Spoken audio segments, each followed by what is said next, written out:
The day I got laid off, I was holding my mom's scarf in a sterile hallway while a doctor said the word tumor. My phone buzzed. Subject line, "Today's organizational changes."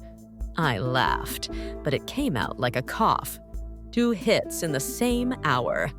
That night, I sat on my kitchen floor, lights off, cold tile against my legs, staring at the little white line on my right knee, the scar from a bike crash last fall. I used to hate how it looked in shorts. That night, it felt like a headline stamped on my skin. Not enough. Broken. Behind. But here's the twist I didn't see coming. That scar became the star that helped me rebuild. I am Emily, and if life has been swinging at your face like a fastball you didn't see, you're not alone. I don't have a fancy stat for you, just a simple truth. So many of us are carrying scars you can't see. The lesson I had to learn the hard way: scars are not a verdict. They're a vector, and when you aim them, they point you forward. The week after the layoff, I lived on coffee and LinkedIn rejection emails. I'd open my laptop and the screen's reflection showed puffy eyes and a brave face I didn't recognize. On hold with the unemployment office, I traced my knee scar with a fingernail and thought about that crash. How I'd been trying to beat a yellow light, how the road rash burned, how I got back on the bike anyway. The apartment smelled like burnt toast and lemon cleaner because scrubbing something made me feel less helpless. I kept refreshing my email like a slot machine. One interview ghosted me. Another wanted me in 6 months. When you're in it, time moves like syrup. You begin to believe this is forever. Then my nephew tugged on my sleeve. "Aunt Em, you want to see my star chart?" On my sister's fridge, a piece of construction paper with gold stickers lined up like a tiny galaxy. He got a star for brushing his teeth, one for reading, one for putting away Legos. It was so simple it felt embarrassing. He was learning to be proud of small things. I was waiting to be proud of big ones. What if I flipped the script?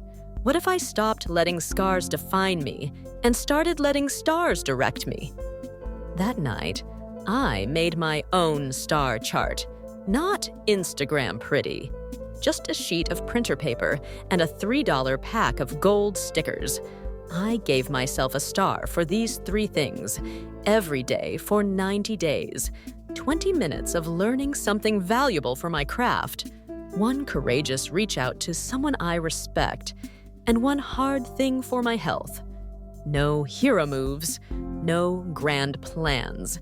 Tiny things with receipts. I called it Project Comet, because even a small rock shines when it moves in the right direction. First, I wrote a post-game report of my layoff, like an athlete after a tough loss. Not a pity party, a pattern hunt. What was in my control? Where did I ignore red flags? What strengths did I underuse? It stung. But clarity beats chaos. That's tip 1. Write a post-game report within 48 hours of a setback. Title it, "What This Taught Me." Keep it to 1 page. Pain talks. Listen. Second, I did identity-based habit stacking. That sounds fancy, but it's simple. I attached each habit to something I already did. Make coffee? Open an online course while it brews. Lunch? Send 1 thoughtful note. Gratitude? A question, a compliment. Teeth brushed at night? Walk around the block or stretch for 5 songs. My rule: if it takes more than 2 minutes to start, it's too big. That's tip 2. Shrink the win until it's impossible to say no, then celebrate it with a star. Physical sticker, physical proof. Your brain craves closure. Third, I formed a ring of 5. 5 people who could handle my raw. We made a group text called Constellation. Every day we dropped our tiny wins. No advice unless asked. Just, "I see you." That thread saved me from doom scrolling. That's tip 3. Build your ring of 5. Don't wait until you're drowning to learn how to swim together. Here's the 4th thing that changed my life. Rejection reframes. Every no had to answer 2 questions in my journal. What is this no protecting me from? What capacity is this no creating? One company passed on me, and I realized they glorified burnout with 10 p.m. Slack messages. That no protected my sanity and created space to build a portfolio project that later became a yes. That's tip 4. Make rejection pay rent by extracting the lesson in writing. By week 3, the stars on my paper started to look like a map. My mom's treatment plan came into focus. I found a freelance gig that covered rent. I did a small talk at a local meetup, hands shaking, voice cracking. Afterward, a woman said, "Your story felt like my story." I went home and cried the good kind. The little gold stickers were starting to change me. Not because they were magical, but because I was becoming someone who keeps promises to herself. I wasn't crossing off days. I was building a spine. At day 60, something wild happened. A manager who'd ignored my application saw a case study I posted and asked for a call. Not a savior, just a shot. We talked values first, then deliverables. I asked better questions. I said no to things I would have begged for last year. When they offered, I slept on it. Then I chose aligned work over flashy perks. I didn't feel like a lottery winner. I felt like an archer who finally sighted the target. Here's what I learned in the rubble, in case you need the spark. Name the wound and do a 1-page post-game report. Stack tiny, identity-based habits and reward them with visible stars. Build your ring of 5 and report your small wins daily. Reframe rejection so it creates capacity and clarity. Run a 90-day experiment with 3 non-negotiables. Review weekly. Adjust, don't quit. Bold truth time. You don't rise to the level of your goals. You fall to the level of your systems.